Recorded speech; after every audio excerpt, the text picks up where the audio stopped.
Terungkap, Nia disekap 6 menit sebelum diruda paksa pelaku. Setelah menghabisi nyawa Nia Kurniasari, 18, pelaku berinisial IS diduga sempat mengganti pakaian dan nongkrong di warung bersama teman-temannya. Hal ini terungkap saat polisi melakukan penyelidikan mendalam pasca penemuan jenazah Nia. Setelah kejadian tragis pada Jumat, tanggal 6 September tahun 2024, IS kembali ke rumah untuk mengganti pakaian yang kotor dan basah akibat hujan. Ia kemudian kembali ke warung tempat terakhir bertemu dengan Nia. Sekitar pukul 23 waktu Indonesia Barat, tim gabungan dan keluarga segera melakukan pencarian untuk menemukan Nia. Nia akhirnya ditemukan tewas dalam kondisi terkubur tanpa busana, Minggu, tanggal 9 September tahun 2024, sore. Sebelumnya, Nia menjajakan gorengan di sekitaran tempat tinggalnya, Jumat, tanggal 6 September tahun 2024, mulai pukul 16 waktu Indonesia Barat. Sekira pukul 17 waktu Indonesia Barat, 4 pemuda terlihat duduk di warung mengamati Nia dari kejauhan dan kemudian 3 di antaranya mendekat untuk membeli gorengannya. Proses pembelian gorengan oleh keempat pemuda tersebut berlangsung hingga pukul 17.10 waktu Indonesia Barat. Kondisi hujan lebat sore itu, terbersit rencana IS meruda paksa Nia. Sekitar pukul 18.25 waktu Indonesia Barat, IS melihat Nia di Pasar Gelombang saat ia berjalan pulang. Ketika terpisah dari rombongannya, IS pun mengikutinya. Hanya beberapa menit kemudian, sekitar pukul 18.30 waktu Indonesia Barat, IS mengadang dan menyekap Nia. Saat mengadang, IS sudah menyiapkan tali rafia merah untuk mengikat Nia, agar memudahkan niatnya meruda paksa Nia. Awal korban disekap, IS tidak merencanakan untuk membunuhnya, hanya untuk memperkosanya, ujar Kapolda Sumatera Barat, Irjen Pol Suharyono, Jumat, tanggal 20 September tahun 2024.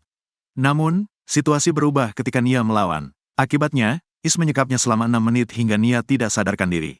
Setelah Nia disekap dan tidak sadarkan diri, IS meruda paksa Nia dan langsung menguburkannya dalam waktu yang singkat, sekira sampai pukul 19.30 waktu Indonesia Barat. Kepolisian menduga kuat Nia sudah tidak bernyawa saat dikuburkan oleh tersangka IS. Dugaan ini disampaikan berdasarkan informasi dari tim forensik yang sudah dikantongi pihak kepolisian. Dari tim forensik disampaikan tidak ada bukti tenggorokan kotor atau udara masuk ke paru-paru korban, kata Kapolda. Hal ini didukung dengan fakta korban disekap selama 6 menit, yang diduga menyebabkan korban tidak bisa bernapas. Namun, tersangka tidak mengetahui apakah korban sudah meninggal saat dikuburkan, tetapi ia memastikan korban sudah tidak sadarkan diri selama penyekapan. Kuat dugaan korban sudah meninggal, tetapi kami akan menyampaikan informasi lebih lengkap setelah hasil autopsi keluar, pungkas Irjen Pol Suharyono. IS sempat curhat kepada temannya usai membunuh Nia. Tidak lama jasad Nia ditemukan IS langsung melarikan diri. Kapolres Padang Pariaman, AKBP Ahmad Faisal Amir, menerangkan ada sejumlah saksi yang memperkuat bukti. Saksi pertama menyatakan bahwa IS meminjam cangkul. Satu saksi menyatakan dia meminjam cangkul, kata AKBP Ahmad Faisal Amir. Yang paling meyakinkan ialah kesaksian seorang teman IS, yang mendengar langsung pengakuan IS bahwa ia telah membunuh Nia. Ada yang mendengar langsung dari pengakuan bahwa saya yang melakukan, ujarnya. Selain itu, kata AKBP Ahmad Faisal Amir, terdapat surat yang menjadi bukti. Bukti petunjuk dari surat yang sudah kami BAP hingga kami bisa menetapkan sebagai tersangka, jelasnya. Setelah itu, IS melarikan diri. Setelah 11 hari dalam pelarian, IS akhirnya ditangkap di atas loteng rumah warga di Padang Kabau, Nagari Kayu Tanam. AKBP Ahmad Faisal Amir menyatakan bahwa penangkapan IS berawal dari kecurigaan warga. Jam 15 masyarakat melaporkan ada seseorang di dalam rumah kosong, tim bergerak masuk dan menemukan dia bersembunyi di atas loteng, ungkapnya. Selama pengejaran, IS meninggalkan banyak jejak. Banyak masyarakat yang melihat barang bukti seperti sandal dan masker, serta jejak-jejak yang diduga milik tersangka, kata AKBP Ahmad Faisal Amir. Menurutnya, IS terbilang lihai dalam pelarian. Residivis kasus cabul dan narkoba ini juga menguasai kawasan Kayu Tanam. Tersangka termasuk lihai dan cekatan karena menguasai wilayah tersebut, ujarnya. Keluarga berharap pelaku pembunuh Nia dihukum mati. Kakak dan ibu gadis penjual gorengan, Nia Kurniasari, 18, yang diduga menjadi korban pembunuhan turut memberikan respons setelah pelakunya diamankan pihak kepolisian. Awalnya ditemukan mayat korban bernama Nia di sebuah kebun korong Pasar Gelombang, Nagari Kayu, Kecamatan 2X11 Kayu Tanam, Kabupaten Padang Pariaman, Provinsi Sumatera Barat, Sumbar, pada Minggu, tanggal 8 September tahun 2024, pukul 16.15 waktu Indonesia Barat. Akhirnya pelaku berhasil diamankan oleh tim gabungan di sebuah rumah kosong korong Padang Kabau, Nagari Kayu Tanam, Kecamatan 2X11 Kayu Tanam, Kabupaten Padang Pariaman, pada Kamis, tanggal 19 September tahun 2024, pukul 15 waktu Indonesia Barat. Selanjutnya pelaku berhasil diamankan diiringi oleh masyarakat untuk dibawa ke Polres Padang Pariaman. Sekitar pukul 16 waktu Indonesia Barat, pelaku sampai di kantor Polres Padang Pariaman dan dilakukan interogasi. Setelah penangkapan, terlihat masyarakat, teman, komunitas, dan wali nagari memberikan apresiasi kepada pihak kepolisian yang telah mengamankan pelaku dengan mengirimkan papan bunga. Selain itu, masyarakat masih ramai mendatangi rumah korban untuk melayat dan memberikan dukungan kepada keluarga korban. Selain itu, ada pengerjaan pondasi rumah baru untuk keluarga Nia. Srini panggilan Rini yang merupakan kakak korban mengatakan bahwa telah mendapatkan informasi bahwa pelaku telah diamankan. Kami dari pihak keluarga ingin pelaku dihukum mati atau dihukum seberat-beratnya, kata Rini.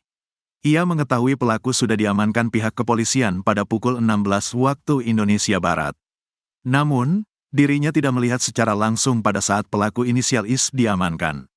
Rini memiliki keinginan untuk bertemu secara langsung dengan pelaku. Saya mau mencekik dan menamparkan wajahnya, ujarnya. Ia sempat datang ke kantor Polres Padang Pariaman pada saat pelaku diamankan, tetapi tidak dapat bertemu secara langsung. Karena pelaku sudah berada di dalam mobil, sampai saat ini belum bertemu, katanya. Namun, Rini mengaku tidak mengenal pelaku berinisial IS. Tetapi rumah pelaku dan korban hanya berjarak kurang lebih 1 kilometer. Rini mengungkapkan bahwa Nia adalah anak rumahan dan tidak suka keluar rumah. Aktivitasnya berada di rumah dari pagi sampai pukul 16 waktu Indonesia Barat, selanjutnya pukul 16 waktu Indonesia Barat sampai pukul 18 waktu Indonesia Barat jualan gorengan. Nia juga bercita-cita untuk ingin berkuliah, membanggakan orang tua, dan membangun rumah untuk keluarganya. Setelah pelaku diamankan, Rini tidak yakin pelakunya hanya satu orang dan masih ada diduga pelaku lainnya. Hal itu dikarenakan, dirinya tidak yakin pelaku hanya bekerja sendiri dan diduga lebih dari 2 orang. Karena pelaku sudah ditangkap 1 orang, mungkin sudah bisa membuat Nia tenang. Tinggal diduga 3 pelaku lainnya. Rumah yang sedang dalam pembangunan merupakan bantuan dari Bupati kemarin, ujarnya.